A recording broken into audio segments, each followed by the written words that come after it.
Selamat pagi anak-anak. Sebelum kita mulai, kita akan berdoa terlebih dahulu. Silakan, KM. Bersiap. Sebelum mulai pembelajaran hari ini, alangkah baiknya kita berdoa menurut agama dan kepercayaan masing-masing. Berdoa dimulai.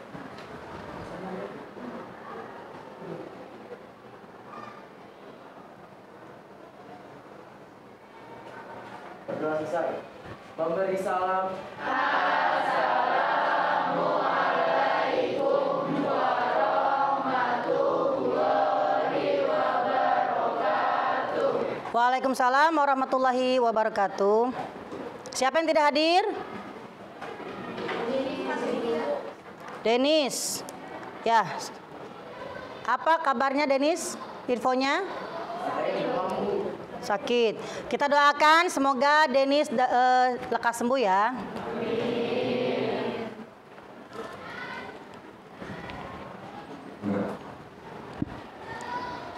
Sebelum kita melanjutkan ke materi berikutnya, Ibu ingin kalian mengingat kembali materi sebelumnya. Ada yang ingat? Ya, materi terakhir kita kemarin, ya silakan. Dari kemarin adalah pidato persuasif. Pidato persuasif. Apa itu pidato persuasif? Ya, silakan. Pidato persuasif itu adalah menyampaikan pendapat di khalayak ramai untuk mengubah pandangan orang terhadap sesuatu atau mungkin bisa mengajak orang melakukan sesuatu. Ya, yang lain? Saya Ya. pidato yang berisi ajakan kepada masyarakat untuk melakukan sesuatu. Ya, betul ya. Metode pidato. Siapa yang masih ingat metodenya? Saya Silakan metodenya. Ya, silakan, Neng. Metode pidato ada 4. Yang pertama impromptu, yaitu metode pidato yang dilakukan secara mendadak atau spontan. Yang kedua menghafal, yaitu metode dengan membuat atau mempersiapkan teks pidato terlebih dahulu lalu dihafal. Yang ketiga naskah, yaitu menggunakan atau membaca teks yang dipersiapkan. Dan yang keempat ekstemporan, yaitu metode tanpa membuat persiapan naskah tetapi hanya mencatat hal-hal penting yang akan disampaikan. Ya, bagus ya. Yang telah disampaikan oleh temanmu. Sistematikanya, siapa yang masih ingat? Silakan. Sistematikanya, silakan. Sistematik pidato ada 3. 1. Pendahuluan. Pendahuluan membuat salam, membuka, sapaan kepada pendengar, ucapan syukur, dan pengantar isi. 2. Isi, membuat isi dari pidato, penyampaian gagasan. 3. Penutup. Penutup memuat ucapan terima kasih, saran, harapan, dan ucapan maaf. Ya, bagus ya. Alhamdulillah masih ingat. Materi kita hari ini berbeda pembahasan. Kemarin pidato sudah selesai, kalian sudah praktek. Sekarang materi kita adalah menulis cerpen. Kita lihat semua ke depan. Menulis cerpen. Ya, kompetensi dasar kita hari ini adalah pertemuan pertama. Lihat semua. Yaitu mengidentifikasi unsur-unsur pembangun karya sastra dalam teks cerita pendek yang didengar atau dibaca. Dengan indikator tujuannya yaitu menganalisis unsur-unsur pembangun karya sastra dalam teks cerpen. Ada yang tahu apa itu cerpen? Ya, silakan, Neng. Cerpen cerita pendek adalah sastra kisah pendek atau kurang dari 10.000 kata yang memberikan kesan tunggal yang dominan dan memusatkan diri pada satu tokoh dalam suatu situasi. Ya, bagus ya. Ya, ada yang lain silakan. Saya. Suatu karya sastra berupa tulisan yang dibuat secara singkat dalam suatu kejadian beserta konflik dan juga akhir dari konflik tersebut. Ya, betul ya. Kira-kira manfaat cerpen apa ya? Ada yang tahu? Ya, silakan. Menambah inspirasi bagi pembaca, menambah pengetahuan dan mengubah pola pikir, Bu. Ya, bisa menambah pengetahuan, bisa mengubah pola pikir. Yang lain? Ya, silakan. Manfaat cerpen adalah membuat suasana hati dan pikiran menjadi tenang, Ya. menambah kosakata baru, Betul. meningkatkan minat baca, mengubah pola pikir, dan menumbuhkan rasa empati di dalam diri. Ya, bagus sekali ya. Sudah lengkap tuh ya. Manfaatnya banyak, bisa sebagai hiburan, bisa sebagai mendidik seseorang ya, bisa sebagai mengubah karakter seseorang ya atau pola pikir seseorang. Ya. Di sini khususnya cerpen, unsur-unsur di sini ada 2, unsur intrinsik dan unsur ekstrinsik. Siapa yang tahu unsur intrinsik adalah? Ya, silakan, Neng. Ada tema, ada latar, amanat, sudut pandang, tokoh dan perwatakan, dan alur. Itu jenis-jenisnya, tapi pengertiannya siapa yang tahu? Ya, silakan.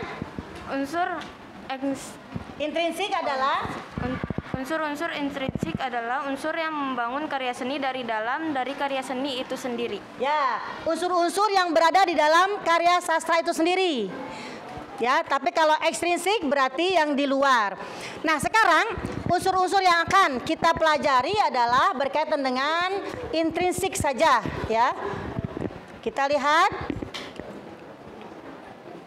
Tadi temanmu, ya, di sini ya. Unsur-unsur intrinsik pembangun cerpen. Yang pertama, tema. Siapakah yang tahu apa itu tema? Ya, silakan. Tema itu adalah gagasan utama dalam suatu cerita. Ya, gagasan utama dalam satu cerita. Mungkin ada yang mau melengkapi? Silakan. Gagasan utama yang ingin disampaikan pengarang dalam cerpen. Ya, betul ya. Jadi tema adalah ya sesuatu yang menjadi dasar cerita. Jadi cerita itu ya harus berdasarkan tema yang menjadi dasarnya apa, ya.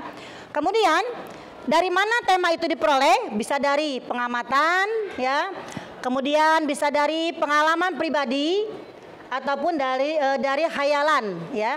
Hayalan seseorang kemudian bisa menjadi tema. Contoh tema di sini ada mungkin percintaan, persahabatan, tolong menolong dan lain sebagainya. Kita akan simak pembacaan temanmu.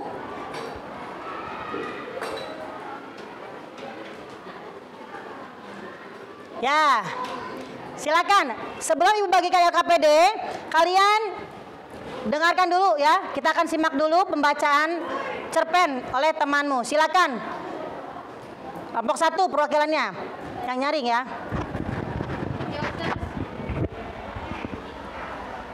Dokter sudah pulang oleh Rustam Effendi Rashid. Hari itu Senin tanggal 2 Maret 2020, Novita yang masih berusia 10 tahun yang masa kecilnya dihabiskan untuk bermain dan belajar di rumah. Sore itu Novita yang sedang bermain di lapangan yang tidak jauh dari tempat tinggalnya bersama teman-teman sebayanya.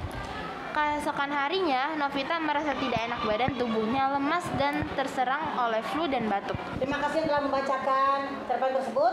Selanjutnya kalian diskusi kelompok untuk menganalisis unsur-unsur intrinsiknya apalah saja tadi? 1. Tema. 2. Amanah. 3. 4. 5. 6. Ya, silakan menghadap ke kelompoknya masing-masing. Menghadap kelompoknya, bangkunya digeser, Neng. Menghadap kelompoknya saja. Bu kasih waktu ya.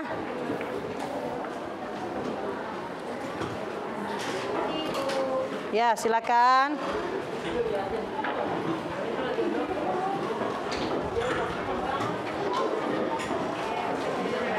Menghadap kelompoknya.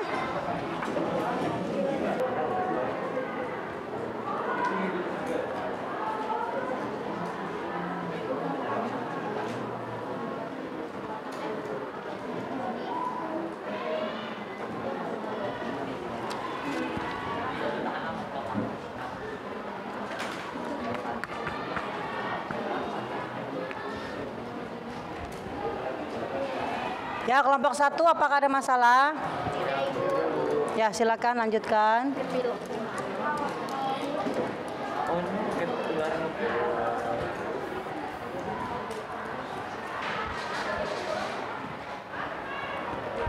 Kelompok 2 ada masalah? Tidak ada, Bu.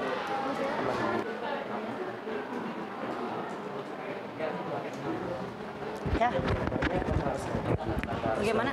Latarnya apakah harus lengkap? Ya, latar yang seperti tadi kita kalian dengarkan ya. Berarti harus tiga-tiganya ya? Ya, latar apa saja latarnya? Waktu. Latar waktu, suasana, dan tempat. Ya, silakan. Lanjutkan. 1, 2, 3, 4 dulu maju sini. Silakan. Yang pertama siapa? Ya, silakan.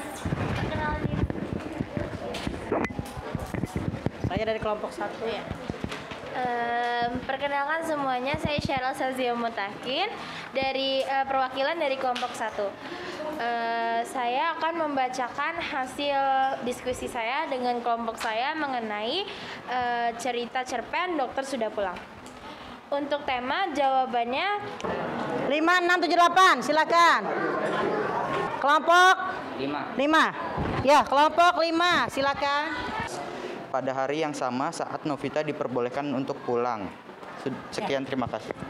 Ya, kita berikan aplaus buat teman-teman. Ya, silakan. Ya, terima kasih ya.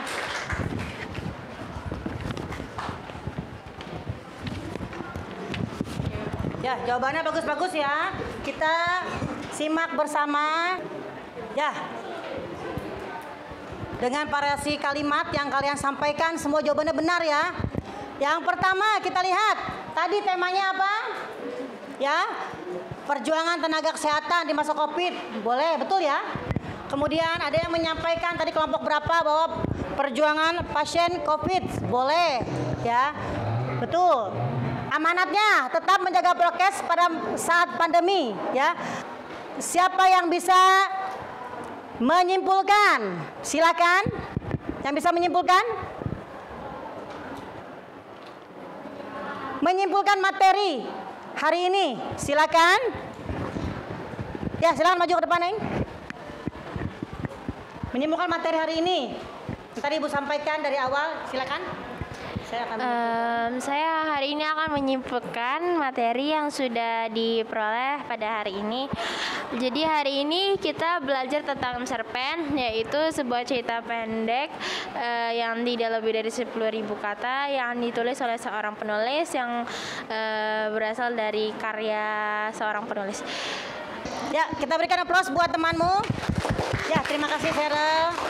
Ya, betul ya apa yang tadi disimpulkan oleh Sheryl. Yaitu kita mempelajari unsur-unsur intrinsik. Yang pertama tadi apa? Tema. Yang kedua amanah. 3 latar. 4 alur. 5 sudut pandang. 6 alur. Ya. Untuk selanjutnya, pertemuan selanjutnya ada tugas ya. Dari cerita yang tadi disampaikan, kalian sudah mencari unsur intrinsiknya. Sekarang tinggal menambahkan bukti pendukung dari unsur-unsur tersebut. Contoh misalnya latar. Ketika disebutkan bahwa latarnya ada di rumah atau di kamarnya Novita, kalian cari bahwa dalam teks itu ya yang menyatakan kamar. Novita sedang merasakan batuk pilek ada di kamarnya. Nah, itu berarti bukti pendukungnya seperti itu contohnya ya. Ya, itu adalah tugas untuk pertemuan berikutnya. Ya, silakan sekarang KM pimpin doa. Pimpin doa, silakan. Ya, pimpin doa, silakan. Sebelum mengakhiri pelajaran hari ini, mari kita berdoa menurut kepercayaan masing-masing. Berdoa dimulai.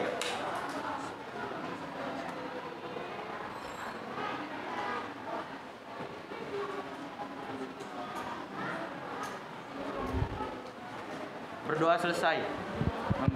Memberi salam. Assalamualaikum warahmatullahi wabarakatuh. Waalaikumsalam warahmatullahi wabarakatuh. Terima kasih. Silakan istirahat.